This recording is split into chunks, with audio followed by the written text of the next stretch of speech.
श्री राम समर्थ। जो साधनों से नहीं सधता वह संत सहवास से सधता है।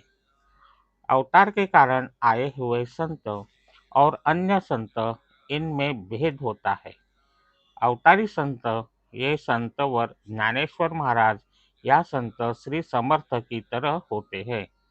वे स्वयं इस संसार में देह धारण कर आते हैं और अपना कार्य समाप्त होने पर परलोक सिधारते हैं। फिर इस संसार में वे रहते नहीं। संतों ने विश्व के राज्य प्राप्त नहीं किए, लेकिन उन्होंने स्वयं पर राज्य किया। चमत्कार करना संत लक्षण नहीं है।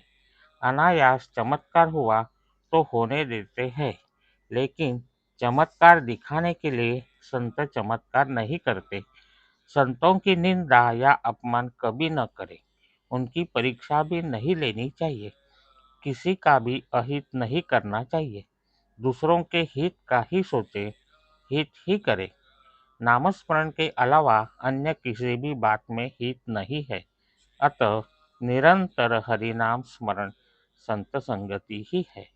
सद्विचार मानो संत संगति ही है।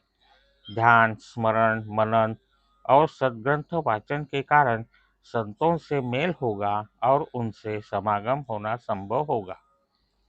संत समागम में रहकर विषय की इच्छा करना यह समागम का रहस्य नहीं है। किसी माँ का इकलौता बेटा अफीम की गोली खाने के लिए यदि हठ करे तो क्या माँ उसे वह गोली देगी? यदि वह गोली दे तो वह सच्ची माँ ही नहीं। उसी प्रकार जो विषय के बारे में आसक्ति बढ़ाएगा वह सच्चा संत ही नहीं। संत को विषय का प्रेम नहीं होता, इतना ही नहीं, यदि उसका शिष्य विषय में लीन होगा तो उसे वेदना होगी। कुत्ता जब हड्डी चुबलाता है तब उसके मुंह से खून आता है। तब वह सोचता है कि हड्डी से ही खून आ रहा है और वही खून वह पी रहा है और उसी में मरता है। यह देखकर जैसे दुख होगा, वैसे संतों को भी हमें विषय मग्न देखकर 10 गुना ही नहीं, कहीं गुना दुख होता है। संतों ने वस्तुतः भगवान को पहचाना। जिज्ञासु शिष्य मिलने पर संतों को अपना जीवन सफल हुआ ऐसा लगता है। साधनों से जो नहीं सधता वह संतों के सहवास से सधता है। मनुष्य जितना निस्वार्थी होता है उतनी उसकी भाषा व्यापक होती है। हमारे अपने घर के लोग भी अपनी आज्ञा का पालन नहीं करते, किंतु संतों की वाणी संपूर्ण संसार पर परिणाम करती है, क्योंकि वह सर्वव्यापक होती है। वह वाणी बहुत निष्ठा और लगन की होती है। इसी अर्थ से कह सकते हैं कि श्रुति सनातन है। संसार के कल्याण हेतु ऋषियों ने कुछ कहा, अतः उस वाणी से संसार का कल्याण होगा ही। और जब तक कल्याण हेतु से वाणी बोली जाती है तब तक वाणी रहेगी।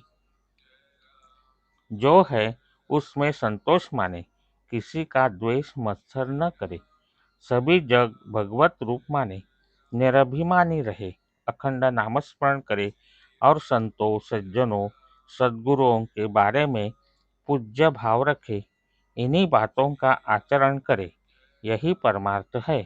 बताइए, इसमें कौन सी बात कठिन और खर्चीली है?